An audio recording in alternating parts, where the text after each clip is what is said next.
नमस्कार, low cost advance fish farming channel में आपको स्वागत है। मैं विकास एक फौजी हूँ और पिछले कुछ दिनों से फिश फार्मिंग के ऊपर कुछ वीडियो डाल रहा हूँ जो आप लोगों ने काफ़ी पसंद किया। इसके लिए तहे दिल से आप लोगों का शुक्रिया अदा करता हूँ। आज मैं सॉल्ट के ऊपर बात करने वाला हूँ। चलो, सॉल्ट हम तालाब में किस हिसाब से इस्तेमाल कर सकते हैं और सॉल्ट का क्या क्या मेन बेसिकली क्या क्या काम है वो मैं आपको बताने वाला हूँ। सॉल्ट हम तालाब में डालने से सॉल्ट के मतलब मछली के शरीर में इलेक्ट्रोलाइट जाता है। जो इलेक्ट्रोलाइट शरीर में हम लोगों को पता है, जैसे हम लोग थोड़ा थक जाते हैं वगैरह, हम अगर इलेक्ट्रोलाइट के घोल पी ले तो हमारा अंदर एक ऊर्जा आ जाता है। सेम टाइप का मछली के अंदर भी एक ऊर्जा का संचार होता है। मतलब मछली के शरीर में अगर इलेक्ट्रोलाइट प्रॉपर मात्रा में जाए तो मछली एक्टिव रहता है और एक्टिव रहने से वो ठीक से खाना खाएगा और ठीक से हर चीज़ वो जो भी उसका विपाक क्रिया है वो हर तरीके से, मतलब जो भी उसका बाह्यिक क्रिया है वो हर बिल्कुल बेहतरीन तरीके से होगा। मतलब एक कहावत है, अगर आप तालाब में नूना मतलब चूना और नमक अगर सही से पार महीने का हिसाब से अगर पोपा डालोगे तो आपको बीमार मतलब तालाब में बीमारी आने का चांसेस या बाकी जो एमोनिया टॉक्सिसिटी है या बाकी कुछ भी पीएच का कम ज़्यादा होना या नॉर्मली दूसरा मतलब मछली के जितना भी बीमारी वगैरह होता है वो चांसेस बहुत लो हो जाता है।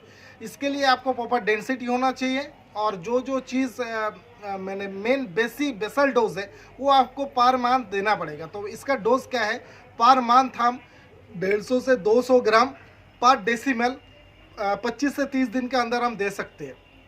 नमक डालने का कोई अलग से कुछ तरीका नहीं है। अब नमक को नॉर्मली तालाब के ऊपर छिड़क दो। चूना जिस दिन डाल रहा हो उस दिन भी डाल सकते हो, जिस दिन खाद डालो उस दिन भी नमक डाल सकते हो। मतलब नमक डालने का कोई क्योंकि नमक दूसरे के साथ ज़्यादा कोई प्रॉब्लम नहीं करता, इसलिए नमक को आप कैसे भी करके डाल सकते हो। नॉर्मली ये मेनली मछली का जो ट्रेस वगैरह है ये तुरंत ख़त्म कर देता है। कभी कभी देखा जाता है मछली को हम खाना देते डालते लेकिन कभी मछली खाना खाता नहीं है।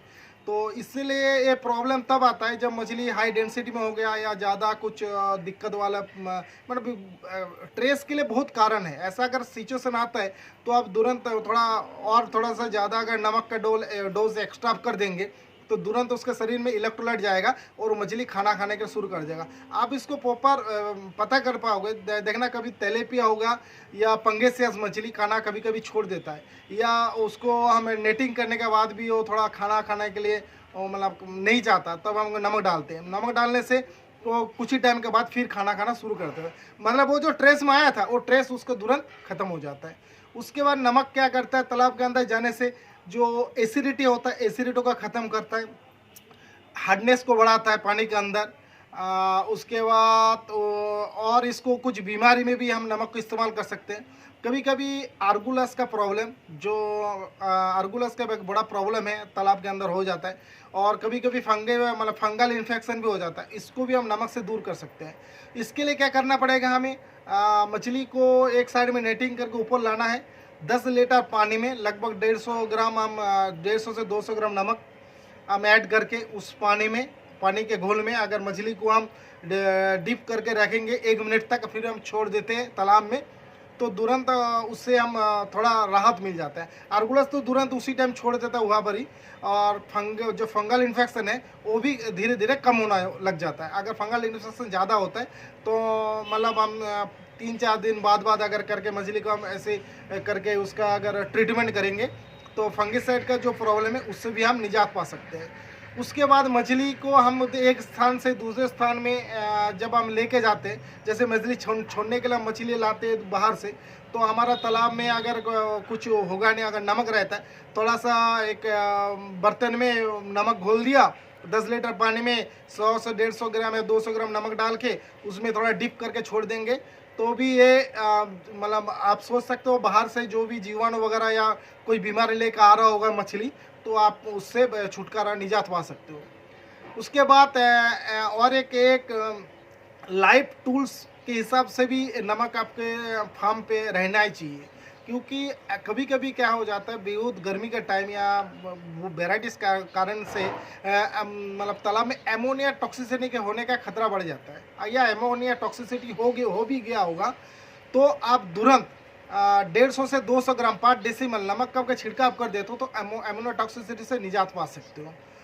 उसके बाद हम खाने में पार मतलब 2% मतलब 2% हम जो जितना भी खाने का वजन हो रहा है वजन से 2% के हिसाब से हम अगर नमक सॉल्ट डालेंगे तो सॉल्ट क्या करेगा, उसको डाइजेशन में हेल्प करेगा और इजीली वो डाइजेस्ट करता है आपको, मतलब जो मछली का डाइजेशन में वो बहुत ज़्यादा हेल्प करता है।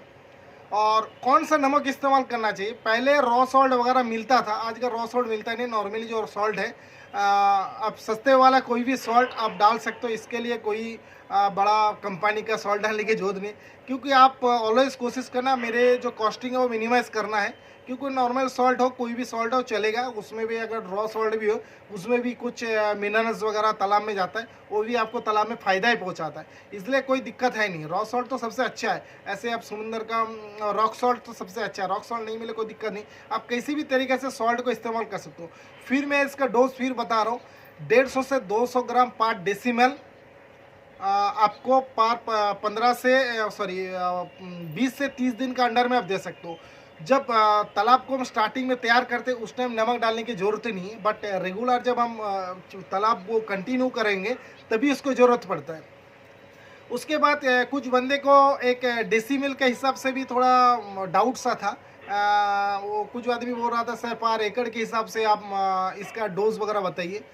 मैं आप लोगों को बताना चाहता हूँ, मैं डेसिमल में इसलिए बताता हूँ कि डेसिमल छोटा इकाई है जो हर मतलब आप उस हिसाब से आप लोग का तालाब को आप माप सकते हो और उस हिसाब से आप डोज दे सकते हो। जैसे 100 डेसिमल में 1 एकड़ होता है, तो किसी का ज़्यादा होगा किसी को कम होगा, और आप लोग इस चीज़ को भी ध्यान रखना। मैं कभी कभी किसी चीज़ में एक डोज भी बात करता हूँ और पानी का गहराई की भी बात करता हूँ, तो पानी का गहराई के हिसाब मतलब एक एवरेज डेप्थ की बात करता हूँ, मतलब बीच में आपका गहराई अगर 10 फीट है या साइड में अगर मान के चलिए 2 फीट है, तो आप नॉर्मली एक अंदाजा करके आप एक माप ले सकते हो जो या 4 फीट है या 3 फीट है, एक एवरेज डेप्थ, मतलब उस हिसाब से एवरेज डेप्थ हम निकलेंगे तो इतना पानी मेरा निकलेगा, वो तो उस हिसाब से मैं डोज बताता हूँ। तो आप लोग इस चीज़ को बिल्कुल प्रॉपर तरीके से ध्यान में रखिए। और जो एरिया का बात कर रहा हूँ, ऐसा नहीं है तालाब के पूरे चारों साइड के एरिया नहीं है, ओनली फॉर जितना एरिया में पानी है वो एरिया का मैं बात करता हूँ।